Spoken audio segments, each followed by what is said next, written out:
Bihar assembly इंतखाबात के 2 मरहले मुकम्मल होने के बाद 11 नवंबर को एग्जिट पोल्स जारी किए गए हैं और इनके मुताबिक नेशनल डेमोक्रेटिक अलायंस यानी एनडीए को वाज़ेह बरतरी हासिल होती नजर आ रही है।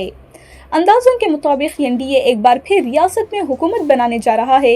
दूसरी तरफ प्रशांत किशोर की नई सियासी जमात जन सूरज पार्टी के लिए ये इलेक्शन मायूस साबित हुआ है। ज्यादातर सर्वे बता रहा है कि जन सूरज को 1 या 2 नशिस्तें या शायद कोई भी सीट ना मिले। मुख्तलिफ एजेंसियों के एग्जिट पोल्स में तकरीबन एक जैसे नताइज सामने आए। मेट्राइज एग्जिट पोल के मुताबिक एनडीए को 147 से 167 नशिस्तें, महागठबंधन को 70 से 90 और जन सूरज को 0 से 2 नशिस्तें मिलने का इम्कान है।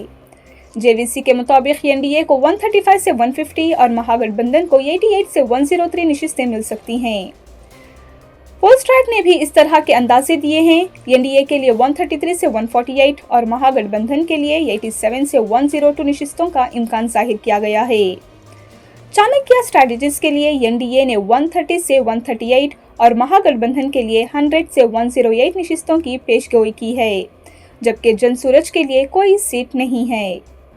दैनिक भास्कर ने सबसे ज्यादा 145 से 160 नशिस्तें एनडीए के लिए बताई हैं और एनडीटीवी ने बिल्कुल 146 नशिस्तों का तखमीना पेश किया है। एनडीए में बीजेपी, जनता दल यूनाइटेड और रामविलास ग्रुप की लोक जनशक्ति पार्टी शामिल हैं, जबकि अपोजिशन इंडिया ब्लॉक की क़ियादत राष्ट्रीय जनता दल के पास है, जिसे कांग्रेस और लेफ्ट जमातों की हिमायत हासिल है। तेजस्वी यादव को अपोजिशन की जानिब से वजीर आला का चेहरा पेश किया गया है। 243 रुकनी असेंबली में अक्सरियत के लिए 122 नशिस्तों की ज़रूरत है और एग्जिट पोल्स बता रहे हैं कि एनडीए इस हद से कहीं आगे निकलने वाला है। इस मरतबा बिहार ने वोटिंग में एक तारीखी रिकॉर्ड कायम किया।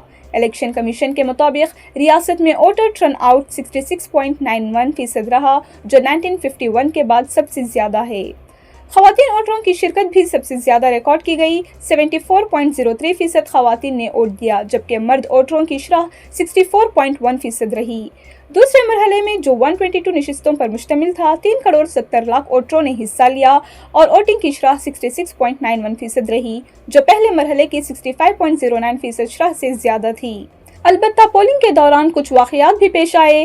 वरिसलीगंज के बरबीघा इलाके में जन सूरज और बीजेपी के कारकुनों के दरमियान झड़प हुई, जिसमें गाड़ियों को नुकसान पहुंचा। कई जगहों पर इलेक्ट्रॉनिक वोटिंग मशीन्स में खराबी के बाद वोटिंग में ताखिर भी हुई।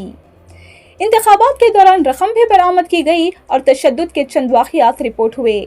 7 रियासतों में 8 नशिस्तों के लिए बाई इलेक्शंस भी एक साथ हुए, जिनमें तेलंगाना के जुबली हिल्स हल्के में शाम 5 बजे तक 47.16% वोटिंग रिकॉर्ड की गई। अब तमाम नजरें 14 नवंबर पर लगी हैं, जबकि बिहार असेंबली इंतखाबात के लिए हतमी नताइज आएंगे और ये तय होगा कि एग्जिट पोल्स कितने दुरुस्त साबित होते हैं। मजीद जानकारी के लिए देखते रहें डेली सालार उर्दू डिजिटल।